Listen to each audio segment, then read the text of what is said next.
నమస్కారం, రేషియా టీవీ వార్తలకు స్వాగతం. నా పేరు జ్యోతిక. వార్తల్లో ముందుగా హెడ్లైన్స్. ఘనంగా నన్నయ్య విశ్వవిద్యాలయం స్నాతకోత్సవం. గవర్నర్ అబ్దుల్ నజీర్ చేతుల మీదుగా పట్టాలు పంపిణీ. వైఎస్ మరణ సమయంలో జగన్ ఎక్కడున్నారు? మంత్రి అచ్చెన్నాయుడు సంచలన వ్యాఖ్యలు.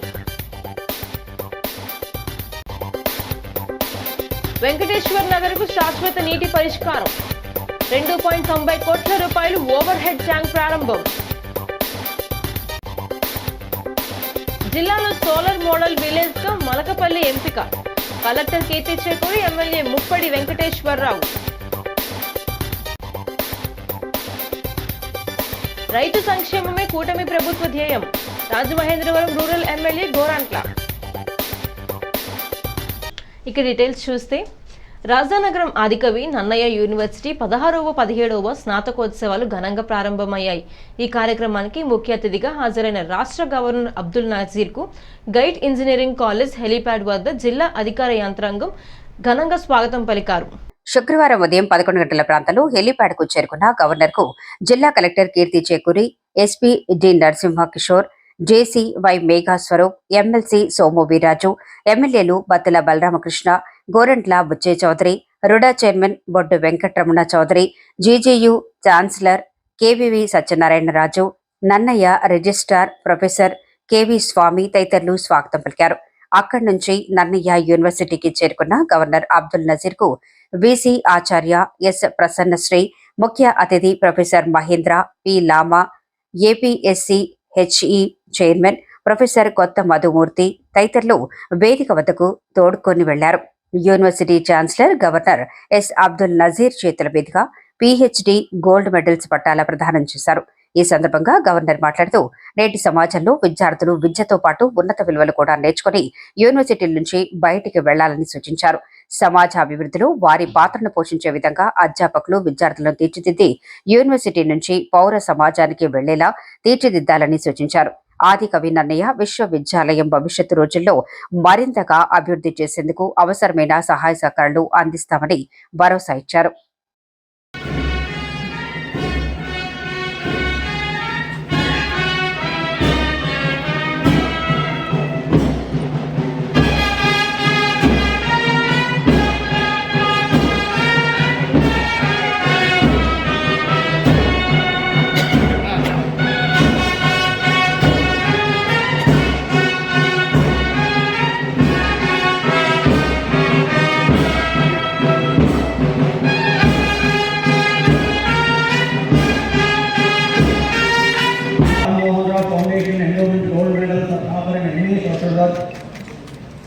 కురుమల నాట వెంకట ప్రొఫెసర్ కొండ సుబ్బారావు గోల్డ్ మెడల్,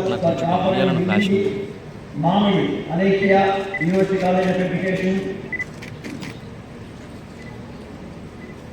గురువు Charmika university college of education,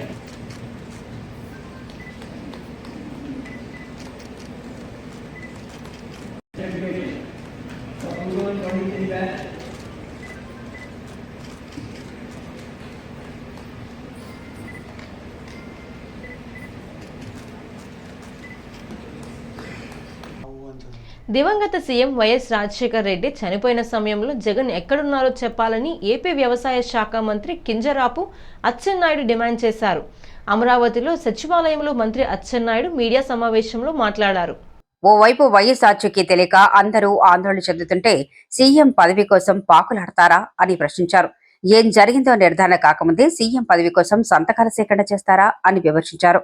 అప్పుడు రిలయన్స్ ఏజెన్సీలపై దాడి చేయించారు. మళ్లీ అదే రిలయన్స్ ను మంచి చేసుకుని రాజ్యసభ స్థానాలచ్చారని ఎద్దేవా చేశారు. చాలా మంది సీనియర్ నాయకులు అనేక రకాలుగా మాట్లాడారు. వైఎస్ మృతి వెనుక జగన్ హస్తం ఉందని సాక్షాత్తు బొత్స సత్యనారాయణే మాట్లాడారని విమర్శించారు. సభ్య సమాజంలో ఎవరూ ఇలాంటి పనులు చేయరని అనుకున్నామని, ఒక సైకోకు పదవి వ్యామోహం వస్తే ఆ పదవి కోసం ఏమైనా చేస్తారు. తండ్రి మరణాన్ని సానుభూతిగా మలుచుకొని ఎలా ప్రవర్తించారో చూశామన్నారు. తండ్రి మరణం నిర్ధారణ కాకముందే సీఎం పదవి కోసం సంతకాలు ఎలా సేకరించారో చూశామని అచ్చెన్నాయుడు ఘాటుగా విమర్శించారు. 2009లో మళ్ళీ ఎలక్షన్లో రాజశేఖర రెడ్డి ముఖ్యమంత్రి అయ్యాడు. ఆ రోజు రాజశేఖర రెడ్డి గారు చిత్తూరు జిల్లా పర్యటనకి వెళ్ళారు. ఒకసారి ఇవన్నీ ఎందుకు గుర్తు చేస్తున్నానంటే ఒకసారి గుర్తు పెట్టాలి. చిత్తూరు జిల్లా పర్యటనకి వెళ్ళేటప్పుడు హెలికాప్టర్ మిస్ అయ్యిందని చెప్పి అందరం ఆందోళన చెందుతున్నాం. రాజకీయ పార్టీలకు అతీతంగా, కులాలకు అతీతంగా, మతాలకు అతీతంగా రాజశేఖర రెడ్డి గారు హెలికాప్టర్ మిస్ అయ్యింది, ఏమయ్యారు, ఏం జరిగిందని చెప్పి అందరం ఆందోళన చెందుతున్నాం. ఈవెన్ మా పార్టీ అధ్యక్షులు కూడా చంద్రబాబు నాయుడు గారు ప్రత్యేకమైనటువంటి టెలికాన్ఫరెన్స్ తీసుకొని మీరు కూడా అన్వేషించండి, ఎక్కడైనా సరే సమాచారం దొరుకుతుందా, ఎక్కడైనా ఏమైనా ఇన్సిడెంట్ జరిగిందని చెప్పి చంద్రబాబు నాయుడు గారు కూడా ఆందోళన చెంది ఆయన యొక్క ఆసూకీ గురించి ఏ విధంగా ఆందోళన చెందామో ఇక్కడ చాలామంది పాత్రికేయులు ఉండుంటారు, చాలామందికి ఈ విషయం తెలుసుంటుంది. రాజశేఖర రెడ్డి గారు చనిపోయే సమయంలో నువ్వు ఎక్కడున్నావో చెప్పవలసినటువంటి బాధ్యత నీకుంది. ఆ సమయంలో ఇతర రాష్ట్రాల్లో నువ్వు ఉండవలసినటువంటి అవసరం ఏమొచ్చిందని చెప్పి నేను అడుగుతున్నాను.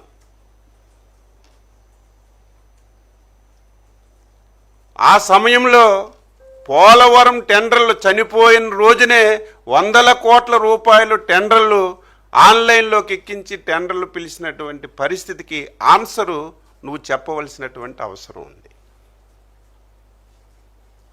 దీనన్నింటికీ మించి అందరము ఆందోళన చెందుతుంటే ఏమయ్యారో ఆచోకీ మనకు తెలియటం లేదని చెప్పి ప్రతి ఒక్కరూ అదే ప్రయత్నంలో ఉంటే నువ్వు చేసిన పనేంటి? అప్పటికే నిర్ధారణ కాలేదు, మిస్ అయ్యారా, చనిపోయారా, ఏం జరిగిందో నిర్ధారణ కాలేదు. అంతకంటే ముందే నువ్వు ముఖ్యమంత్రి పదవి గురించి సంతకాలు సేకరణ చేసిన విషయం కూడా ఈ సందర్భంగా రాష్ట్ర ప్రజానీకానికి గుర్తు చేస్తున్నాను. స్థానిక వెంకటేశ్వర్ నగర్లో 15వ ఆర్థిక సంఘం నిధులు 2,90,60,000 వ్యయంతో నూతనంగా నిర్మించిన 1000 కిలోలీటర్ల సామర్థ్యం కలిగిన ఓవర్ హెడ్ ట్యాంకును రాజమహేంద్రవరం సిటీ ఎమ్మెల్యే ఆదిరెడ్డి శ్రీనివాస్ ప్రారంభించారు. స్థానిక 9వ డివిజన్లోని వెంకటేశ్వర నగర్ దాని పరిసర ప్రాంతాలకు ఏళ్ల తరబడి ఉన్న నీటి సమస్యను శాశ్వత పరిష్కారం చూపించామని ఆదిరెడ్డి శ్రీనివాస్ అన్నారు. ఇప్పటి వరకు వెంకటేశ్వర నగర్, బర్మా కాలనీ ప్రాంతాల ప్రజలు తీవ్రమైన త్రాగునీటి సమస్యలను ఎదుర్కొన్నారని తెలిపారు. దూర ప్రాంతాల నుంచి నీటి సరఫరా జరగటం వల్ల ప్రెషర్ తగ్గి రోజుకు ఒక్కసారే నీరు అందుతోందని చెప్పారు. ఈ సమస్యకు శాశ్వత పరిష్కారకంగా ఈ కొత్త ఓవర్ హెడ్ ట్యాంక్ నిర్మాణం చేపట్టామని, ఇకపై రోజుకు 2 పూటలతో పాటు ప్రతిసారి సుమారు గంట పాటు నీటి సరఫరా చేయడానికి చర్యలు తీసుకుంటున్నామని వెల్లడించారు. ఈ ట్యాంక్ ప్రారంభంతో ప్రస్తుతం 1, 2, 10, 11 వార్డుల మధ్య ఉన్న నీటి సరఫరా ప్రెజర్ పెరుగుతుందని చెప్పారు. మాజీ కార్పొరేటర్ కోసూరి చండీప్రియ, నగరపాలక సంస్థ ఎస్సీ రీటా అధికారులు పాల్గొన్నారు.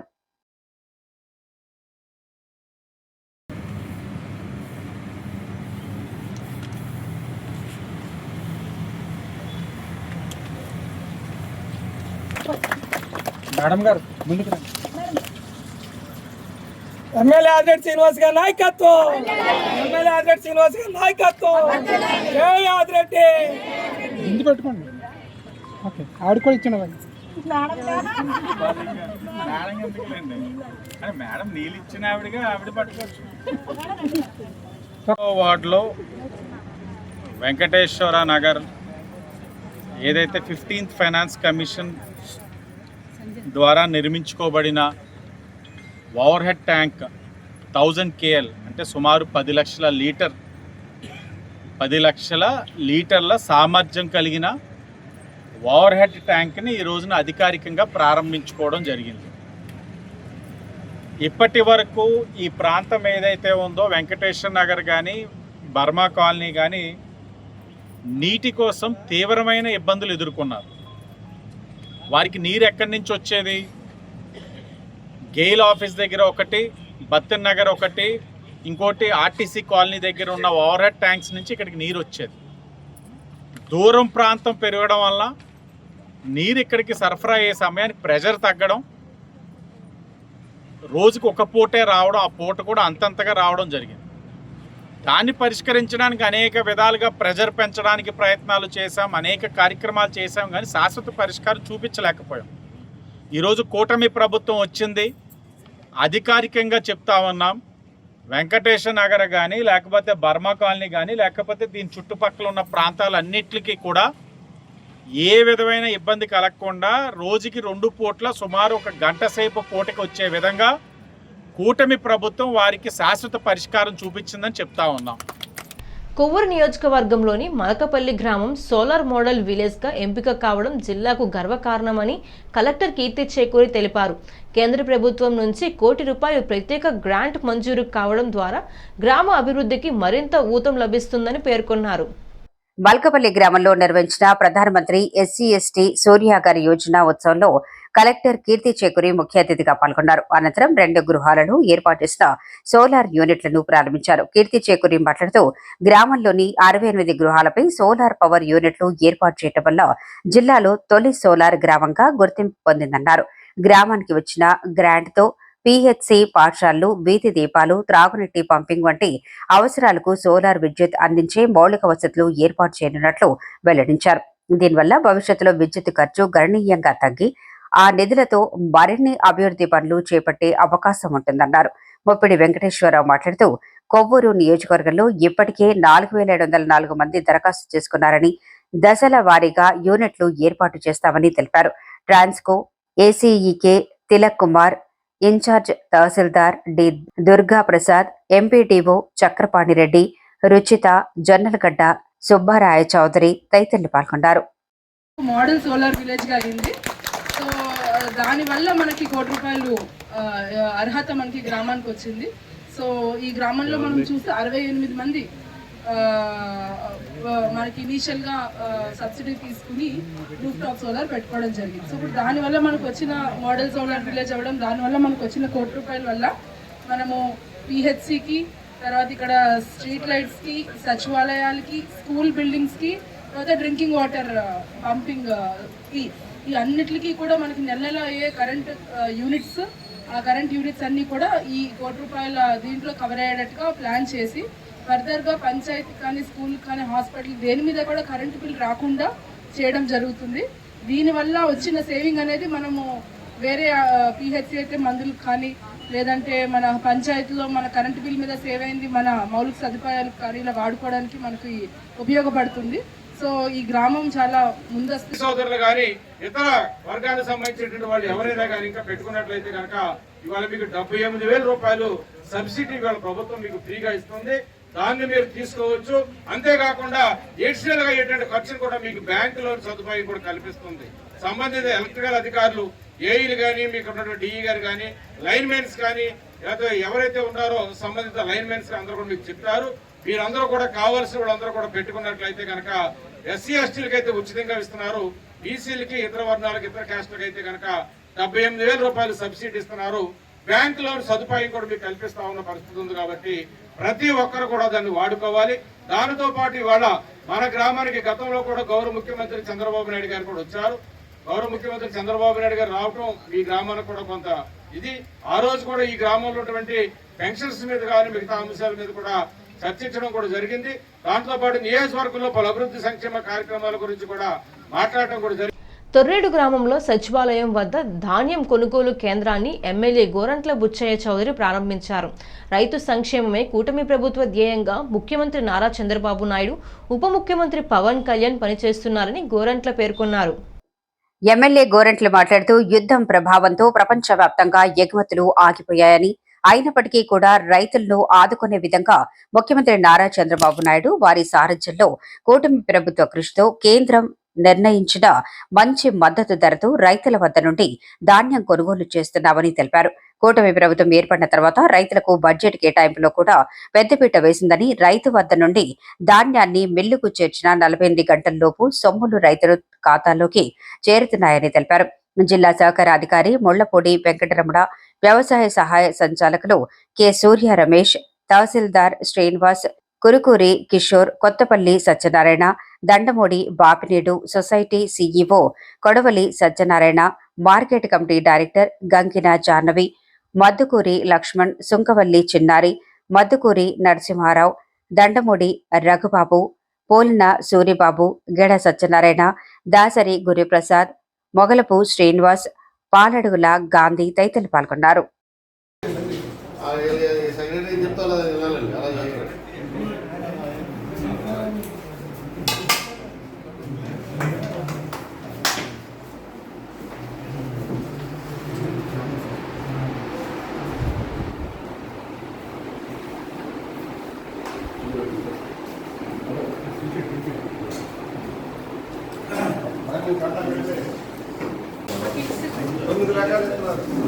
నవధాన్యాల విత్తనాలండి.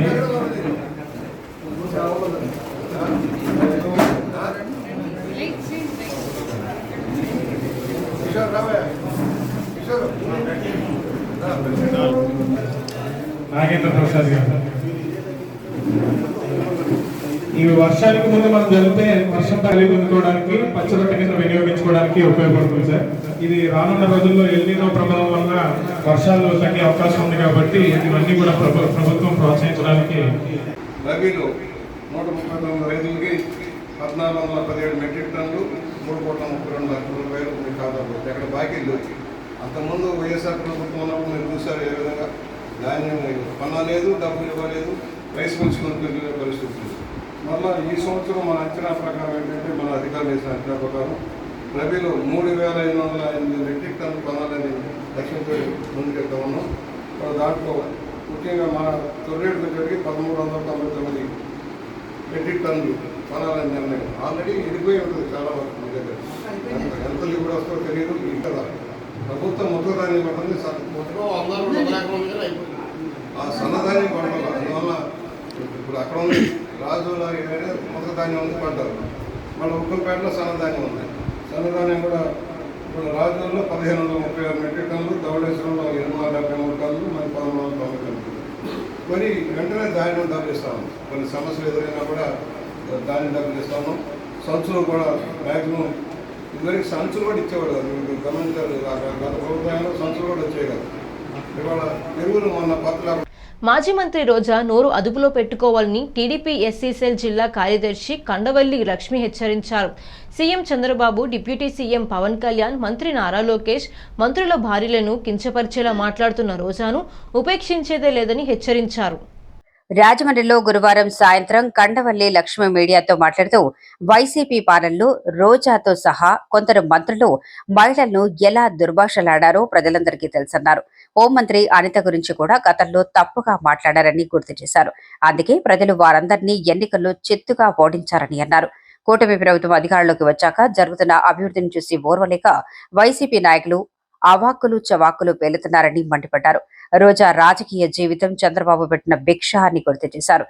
ఏబిఎన్ రాధాకృష్ణ తప్పుగా రాశారని భావిస్తే చట్టపరంగా కేసులు పెట్టి తేల్చుకోవాలని, కానీ కూటమి నాయకులు ఇంట్లోని మహిళల గురించి రోజా నోరు జారితే తగిన శాస్తి చేస్తామని కండవల్లి లక్ష్మి హెచ్చరించారు.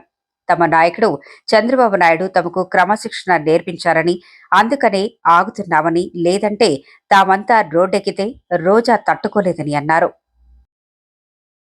రోజా గారు ఈ రోజు రాధాకృష్ణ గారు ఏదో పెట్టారని ఆవిడ భువనేశ్వరి గారికి నారా లోకేష్ భార్య, అలాగే ఎవరైతే పవన్ కళ్యాణ్ భార్య, అలాగే మంత్రులు ఎమ్మెల్యేల భార్యలను హెచ్చరిస్తున్నాం. మీరు మమ్మల్ని తిట్టిస్తే మాకు తిట్టడం చేత కాదనుకుంటున్నారా? మాకు సంస్కారం అడ్డొస్తుంది కాబట్టి, చదువుకున్న వాళ్ళం, విలువలు తెలిసిన వాళ్ళం కాబట్టి ఈ రోజు మేము ఇంతవరకు మీకు హెచ్చరిస్తూ వదిలేస్తాం. కానీ ఇక ఇది ఫస్ట్ రోజా గారు అన్నారండి, గతంలో వారు అధికారంలో ఉంటుండగా తిట్టిన వీడియో కూడా మేము చూపించడం జరుగుతుంది.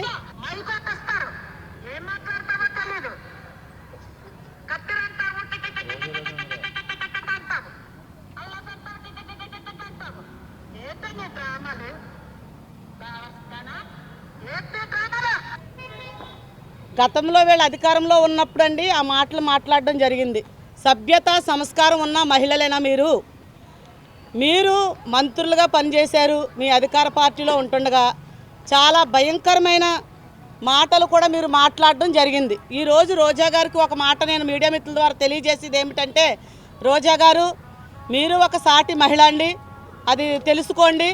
ఇందులో నారా చంద్రబాబు నాయుడు గారి భార్య, ఉప ముఖ్యమంత్రి వర్యులు పవన్ కళ్యాణ్ గారి భార్య, లోకేష్ గారి భార్య అని మీరు మినిస్టర్ల భార్యలు మీ అందరి సంగతే చూస్తాం అని మీరు మాట్లాడడం జరుగుతుంది. వాళ్ళ దాకా అవసరం లేదండి. తెలుగుదేశం పార్టీలో చాలా రెబల్స్ క్యాండిడేట్లు కూడా ఉన్నాం. మేము తలుచుకుంటే మిమ్మల్ని ఏమైనా చేయగలం కూడా. కానీ మా నాయకుడు మాకు ఒక సంస్కారం, సభ్యత, మర్యాద, క్రమశిక్షణ నేర్పించారు మా కూటమి ప్రభుత్వంలో. అలాగే మా తెలుగుదేశం రాష్ట్ర ముఖ్యమంత్రి వర్యులు నారా చంద్రబాబు నాయుడు గారు మాకు ఒక క్రమశిక్షణ నేర్పించారు. ఆ క్రమశిక్షణ పక్కన పెడితే మేము రోడ్డు ఎక్కితే మీరు తట్టుకోలేరు. అది దృష్టిలో పెట్టుకొని మాట్లాడాలని తెలియజేస్తున్నాను. రాధాకృష్ణన్ గారి కోసం మీరేదో మాట్లాడుతున్నారు, కానీ ఆయన ఒకవేళ మీ మీద తప్పుడుగా రాసుంటే చట్టాన్ని ఆశ్రయించండి, లేదా కేసు పెట్టండి. అంతేగాని మీరు మీ ఇష్టం వచ్చినట్టు చంద్రబాబు నాయుడు గారిని, లోకేష్ బాబు గారిని, పవన్ కళ్యాణ్ గారిని చూస్తూ తిడుతూ ఊరుకుంటే మీడియా మీదకి వచ్చేసి వర్రూతులు ఊగేస్తున్నారు మీరు. అది మంచి పద్ధతి కాదని తెలుగుదేశం పార్టీ నాయకురాలుగా మీకు హెచ్చరిస్తున్నాను. నా పేరు కండవేల్ లక్ష్మి, నాది రాజనగరం నియోజకవర్గం టీడీపీ జిల్లా ఎస్సీసీఎల్ కార్యదర్శిగా పనిచేస్తున్నాను. గోదావరి రివర్ ఫ్రంట్ నిర్మాణంలో ఎటువంటి రాజీ లేకుండా టెక్నికల్ ప్రమాణాలను ఖచ్చితంగా పాటిస్తున్నామని ఎమ్మెల్యే ఆదిరెడ్డి శ్రీనివాస్ తెలిపారు. ఫిల్లర్లు 4 మీటర్ల లోతులో వేసి foundation layer by layer sand, గ్రావెల్తో బలంగా నిర్మించామని చెప్పారు. పనులు పూర్తిగా నాణ్యతతో జరుగుతున్నాయని, ప్రజలు ఆందోళన చెందాల్సిన అవసరం లేదని స్పష్టం చేశారు. రానున్న వర్షాకాలను దృష్టిలో పెట్టుకుని ఎమ్మెల్యే ఆదిరెడ్డి వాసు నగరపాలక సంస్థ కమిషనర్ రాహుల్ మీనాతో కలిసి పబ్లిక్ హెల్త్ అధికారులు, ఇంజనీరింగ్ విభాగం, టౌన్ ప్లానింగ్ విభాగం అధికారులతో సమీక్ష నిర్వహించారు. ఈ సందర్భంగా ఎమ్మెల్యే ఆదిరెడ్డి మాట్లాడుతూ పబ్లిక్ హెల్త్, శానిటేషన్, ఇంజనీరింగ్ విభాగాల సమన్వయంతో విస్తృత స్థాయి చర్యలు చేపట్టాలని నిర్ణయించారు. రివర్ ఫ్రంట్ పనులు బలాన్ని మరింత నిర్ధారించేందుకు ఇరిగేషన్ శాఖ ద్వారా కూడా సర్టిఫికేషన్ తీసుకుంటామని తెలిపారు. గతంలో వచ్చిన భారీ వరదలను దృష్టిలో పెట్టుకుని భవిష్యత్తులో ఎటువంటి సమస్యలు రాకుండా ముందస్తు జాగ్రత్తలు తీసుకుంటున్నామని పేర్కొన్నారు. అధికారులతో కలిసి ఫీల్డ్ విజిట్స్ నిర్వహిస్తూ ప్రతి పనిని దగ్గరగా పరిశీలిస్తున్నామని చెప్పారు. నగర అభివృద్ధి, ప్రజల భద్రతే లక్ష్యంగా ముందుకు సాగుతున్నామని స్పష్టం చేశారు. విధంగా చేయాలి మేజర్ డ్రైన్స్. అలాగే ఈ 2 సంవత్సరాల్లో కూడా మనకి నగరంలో అనేకమైన ప్రాంతాలు నీట మునుగుతున్నాయి. ఆ నీట మునుగుతున్న ప్రాంతాలని ఏ విధంగా సరిచేసుకుంటూ వస్తున్నా, ఇంకా బాటిల్ నెక్స్ ఎక్కడ ఉన్నాయి, వాటిని ఏ విధంగా సరిచేయాలనే దానికి ఒక శాశ్వత పరిష్కారం దిశగా అడుగులు వేస్తున్నాం. అందులో భాగంగా హైటెక్ బస్ స్టాండ్ ఏదైతే ఉందో అక్కడ 3.7 crores తోటి ఒక major drain public health tender కూడా కాల్ ఫర్ చేయడం జరిగింది. అది చేయడం వల్ల ఇంకా హైటెక్ బస్ స్టాండ్ దగ్గర నీట మునిగే పరిస్థితి రాదు. అది మళ్ళీ కంబాల్ చెరువుకి అటాచ్ చేయడం. కంబాల్ చెరువు కాదండి, వేరేగా పెట్టి దాంట్లోకి అసలు వాటర్ హాస్పిటల్కి వెళ్తుంది. అదే స్వతంత్ర హాస్పిటల్ దగ్గర మేజర్ డ్రైన్కి వెళ్ళేటట్లు 3.7 crores కంబాల్ చెరువులోకి తరలించట్లు. అలాగే విఎల్పురం కూడా తిలక్ రోడ్ మీరు చూసుకున్నట్లయితే మేజర్ డ్రైన్స్ కట్టి విఎల్పురం తిలక్ రోడ్ ఎండింగ్కి వెళ్తాం.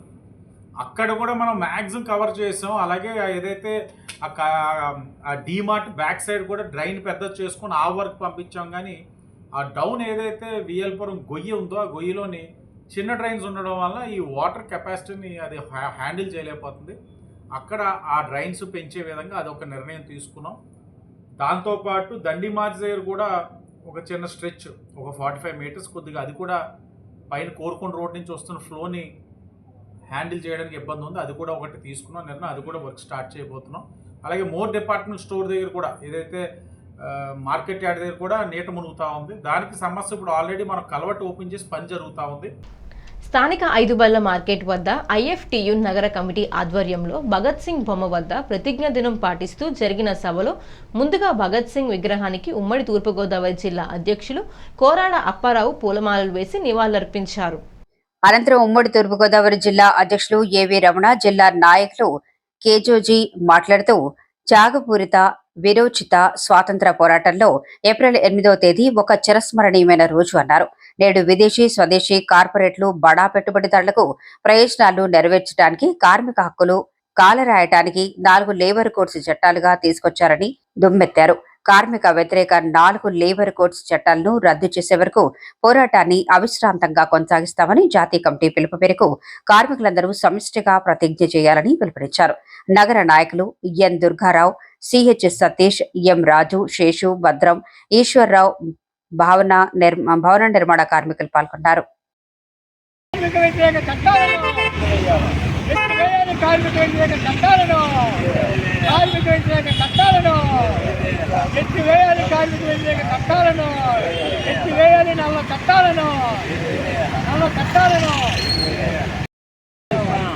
ఎత్తివేయాలి లేబర్ కోడ్లను, లేబర్ కోడ్లను, లేబర్ కోడ్లను, లేబర్ కోడ్లను, కార్మిక వ్యతిరేక చట్టాలను ఎత్తివేయాలి, కార్మిక వ్యతిరేక చట్టాలను ఎత్తివేయాలి, కార్మిక వ్యతిరేక చట్టాలను, కార్మిక వ్యతిరేక చట్టాలను ఎత్తివేయాలి, కార్మిక వ్యతిరేక చట్టాలను ఎత్తివేయాలి, నల్ల చట్టాలను, నల్ల చట్టాలను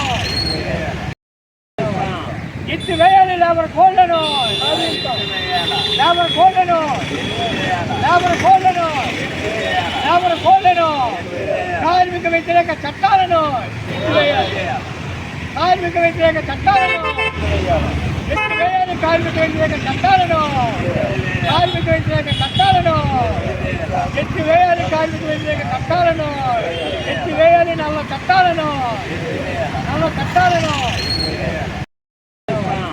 ఎత్తివేయాలి, లేబర్ కోడ్లను, లేబర్ కోడ్లను, లేబర్ కోడ్లను, లేబర్ కోడ్లను, కార్మిక వ్యతిరేక చట్టాలను ఎత్తివేయాలి, కార్మిక వ్యతిరేక చట్టాలను ఎత్తివేయాలి, కార్మిక వ్యతిరేక చట్టాలను, కార్మిక వ్యతిరేక చట్టాలను ఎత్తివేయాలి, కార్మిక వ్యతిరేక చట్టాలను ఎత్తివేయాలి, నల్ల చట్టాలను, నల్ల చట్టాలను. ఈ వార్తలు ఇంతటితో సమాప్తం. నమస్కారం.